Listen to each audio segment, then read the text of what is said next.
Whoever posted that video from Mike Douglas show should done their research. I'm pretty sure that's Sly Stone. I am everyday people.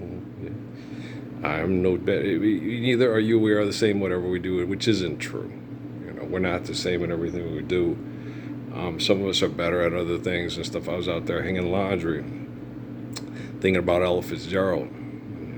You ever sang? You can imagine, coming up on stage, if you had to come up on stage and Ella just sang, it's like, no, I'll just go sing to myself in my dressing room. Remember the days where I used to think I sang good in front of people? Right? You'd be like, damn. Okay. My parents never told me about her. I saw pictures and I didn't, she didn't look, I don't know how to say it properly. Because I'd heard so many black women sing before.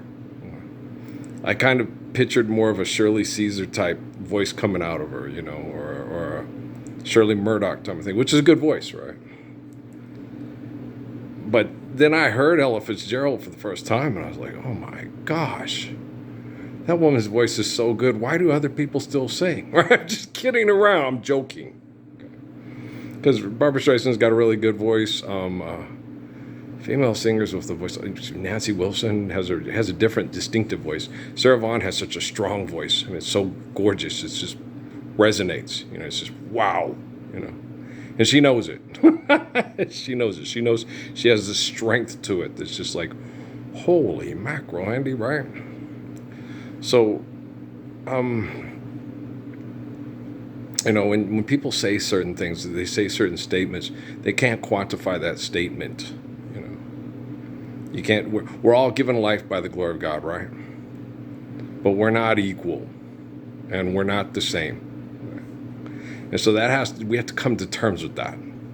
We have to be realistic about that. I've been thinking about it for most half the day because I was telling my father, I said, you don't want to be the person like Daniel or David or Joseph, or you don't want to be like him. Even people you love your whole life, adore, they hate you. They want you constantly have to underachieve to fit in at anything and everything. If you don't do that, they will kill you.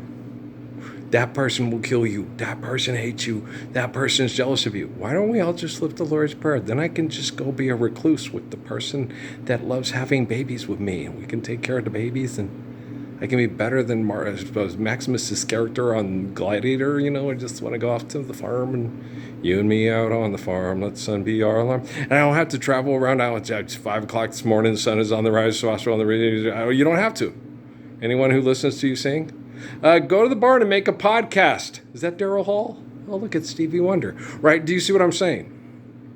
Okay. Real pragmatic principles and values. Instead of destroying your environment, you could record it and send it through ancient airwaves, like we used to watch Tom and Jerry and Hee Haw and Flip Wilson and the Jacksons and Sonny and Cher and shit, and Chico and the Man, right? All those people that complain, he got the job. So they had to write into the script that Chico's Puerto Rican and Mexican.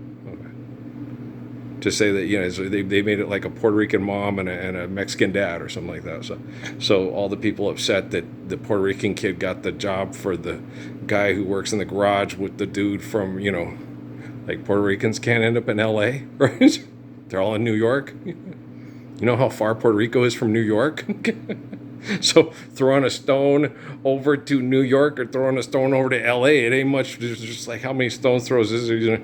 How far is it from Puerto Rico to New York, and how far is it from Puerto Rico to L.A.? It's not much of it's not a big discrepancy.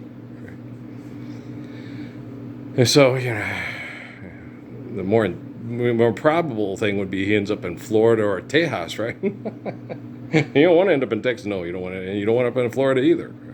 So it's safer for Puerto Ricans to go to New York and California than it is to end up in Texas or Florida, which is closer, or Alabama, or, Mississippi. Right? So it's like, why would I, I remember explaining that to my brother-in-law, Bob Zinkus. He was sitting there talking about what a great country we live in and how we can go and do all the things we want to do. And I told him, no, it's not as great as you think it is.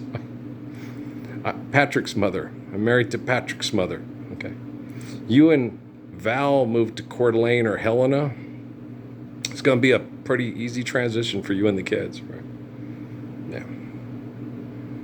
Even if me and Steffi think Helen is the most beautiful place on the planet, it ain't going to be an easy transition, even though I'm a decorated U.S. vet.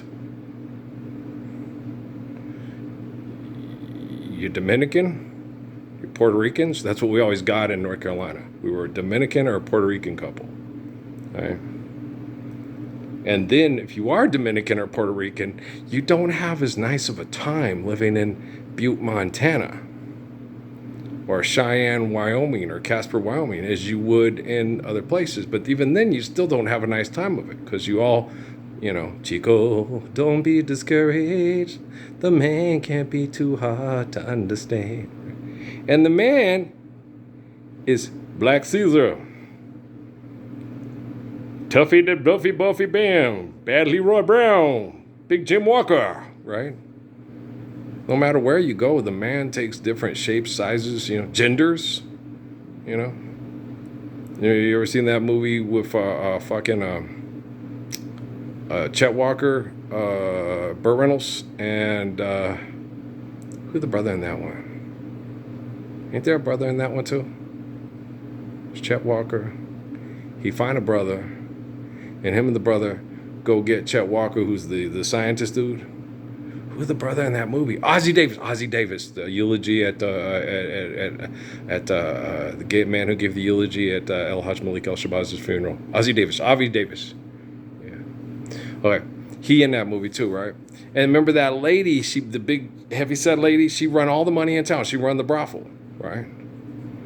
And she has all the money. She owns the town, right? And that happened. Okay. Margaret Thatcher naked on a cold day, right? Great Cleopatra's ghost, right? So, Boudica, what do we do to ka, right? Queen Elizabeth, Mary Queen of Scots. I mean, this shit's happened, right? Throughout time. Way before Madonna. Way before Oprah. Way before Barbara Streisand. Okay? Way before Pebbles. Who's Pebbles? Pebbles, the girl that screwed over TLC. She was their record manager, people. She was the colonel to TLC, like the colonel was to Elvis. People don't know that. You don't know that, Pebbles. If you wanna ride in my Mercedes, boy, I'm gonna take all your money, girls. You're my act. I discovered you. Yeah, screw people over. You'll find you can take a black woman and put them in the same position as the colonel, and she will do the same Berry Gordy shit to Florence Ballard and other said such people. Yeah, they will fuck over, black folks, be they women, be they men, will fuck over other black folks over money. Get the fuck out of here. No way, yeah. So I remember explaining that to my little Melissa Nail when she was Melissa Benegas in Phoenix. She was sitting there watching Sugar Ray all day and drinking Mark's Hard Lemonade at her Aunt Patrice's, right? Things she couldn't do under the Christian tutelage of Mesilla Valley Christian in Las Cruces, right? And I sat there and we started talking about stuff. And she started talking, we talked about this movie called The Hunchback of Notre Dame. She goes, well, Disney whitewashed it and all that. Oh, of course, yeah, they do. The real story is traumatizing. Okay. The real Victor Hugo story about the Hunchback of Notre Dame is radically traumatizing. It's terrible. It's a terrible story. And she's like, well, because gypsies were real bad people. It's like, no, that's not the whole point. The whole point is hypocrisy. Okay. Gypsies, tramps, and thieves. It's like Tupac said, you have a gang, and one guy's the OG, and he tries to keep everybody safe in his neighborhood, like Fred Hampton and Bobby Sills and Huey New, right? And you're going to have good guys in the gang, you're going to have bad people in the gang, you're going to have sellouts, you're going to have criminals, like what happens in the Nation of Islam. Those 5 trifling piles of shit that shot El Hajj Malik El Shabazz.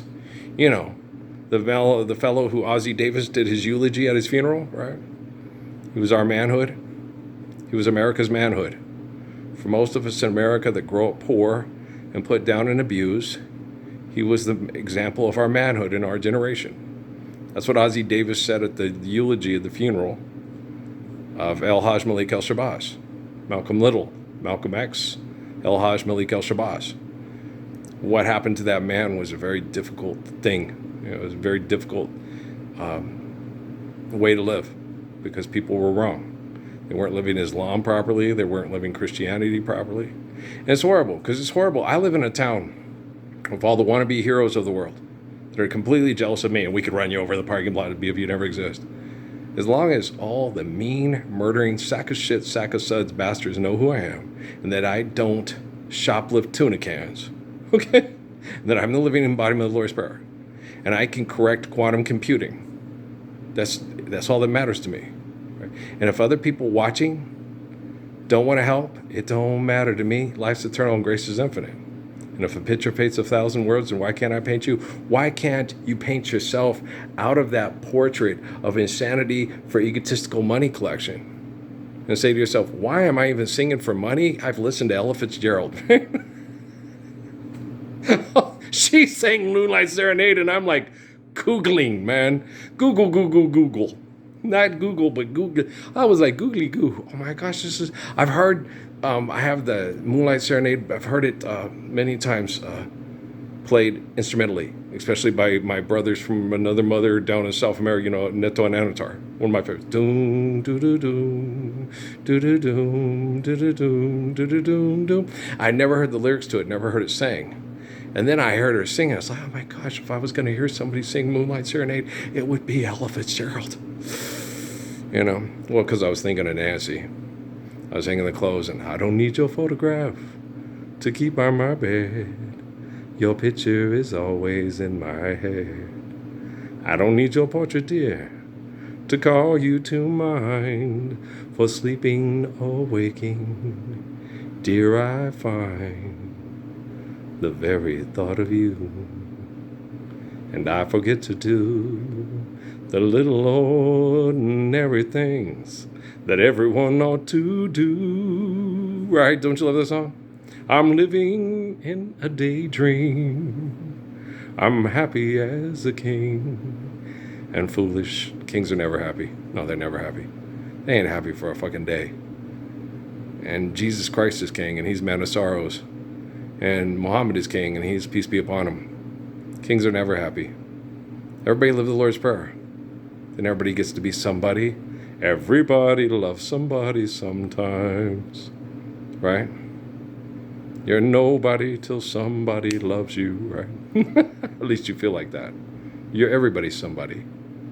Okay, we need to forgive debt, trespass, love one, eternal, faithful peace. Because I'm perfect. And I'm going to teach the quantum computing what a perfect human being is really like, how forgiving, how strong, how beautiful, and eternally perfect his love is. And if you can't help me, I'll do it for your kids, because I love them, because I'm perfect.